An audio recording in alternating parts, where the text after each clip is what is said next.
Welcome to the Banker Lamp. Please enjoy the video. You'll start immediately. Confirm you're an administrator and have the Bitlocker recovery key backed up. Once done, save critical files. Decrypting can take time and must not be interrupted.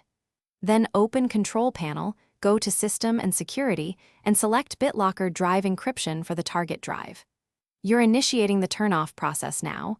This is where Windows shows current protection and available protectors. Make sure the device stays on and plugged into power before you proceed to the next step. You'll now disable Bitlocker. Click Turn off Bitlocker and confirm. Windows will queue a full decryption. If you prefer command line, open an elevated PowerShell and run Manage BDE off C to start the background process. Once the process begins, monitor the progress percentage in Bitlocker settings or with Manage BDE status. Make sure to keep the PC powered and avoid heavy disk activity. If you need to pause, note that turning off does not delete data.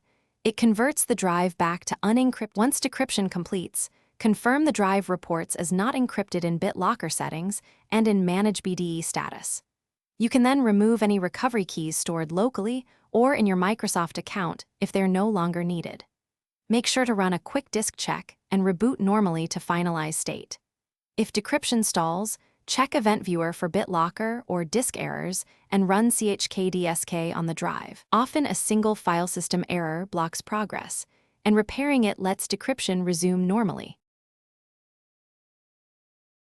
Thanks for watching. If this was helpful, leave a like and consider subscribing. See you next time.